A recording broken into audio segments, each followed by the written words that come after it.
सभी को नमस्कार।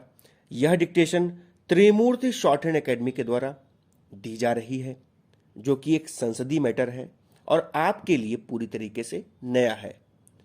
डिक्टेशन शुरू होगी 5 सेकेंड बाद।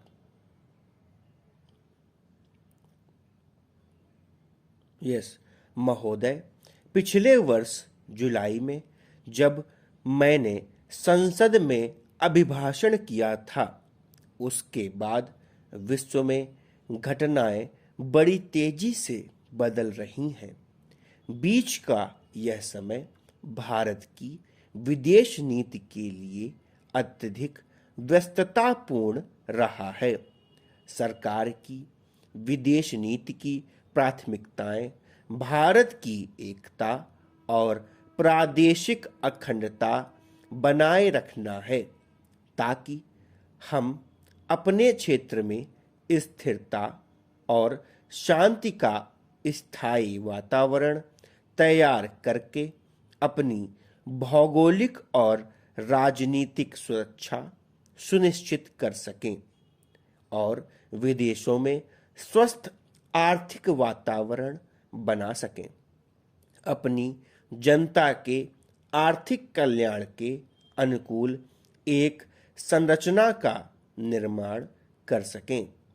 प्राथमिकताओं की केवल इस संपूर्ण संरचना में हम निसंदेह न केवल अपनी भौगोलिक स्थिति के प्रति सचेत हैं, बल्कि हम यह भी भली भांति जानते हैं कि हमारा भाग्य एशिया, विशेष रूप से दक्षिण एशिया पर निर्भर करता है।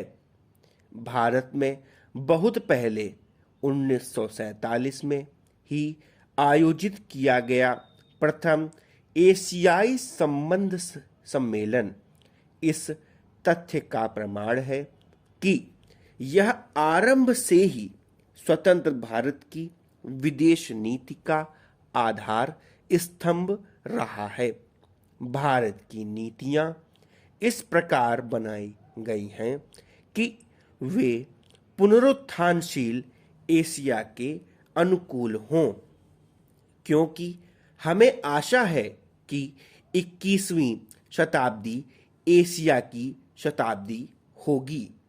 माननीय अध्यक्ष जी अपने पड़ोसियों के साथ द्विपक्षीय आधार पर तथा दक्षिण एशियाई क्षेत्रीय सहयोग एसोसिएशन के माध्यम से संबंध को सुदृढ़ करने को उच्च प्राथमिकता दी जाएगी।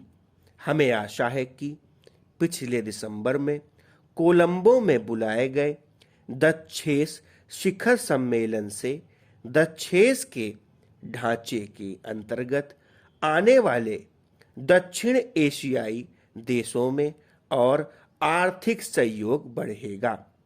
नेपाल के प्रधानमंत्री की हाल ही की यात्रा से दोनों देशों के बीच संबंधों के एक गुणात्मक नए युग का सूत्रपात हुआ है।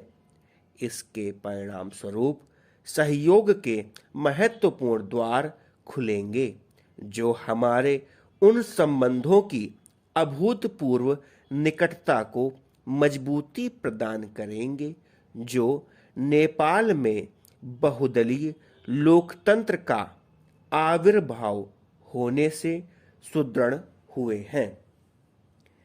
चीन के प्रधानमंत्री की हाल की यात्रा हमारे संबंधों को और विकसित करने के मार्ग में महत्वपूर्ण मील का पत्थर साबित हुई है।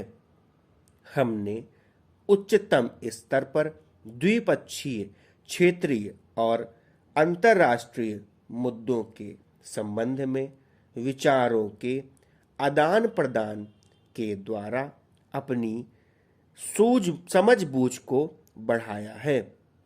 हम बांग्लादेश में लोकतंत्र के आविर्भाव के कारण बदले हुए परिप्रेक्ष्य में दोनों देशों के बीच और अधिक संबंध हो जाने के परिणाम स्वरूप बांग्लादेश के साथ पारंपरिक मैत्री संबंधों के और अधिक विस्तार के लिए उत्सुक हैं।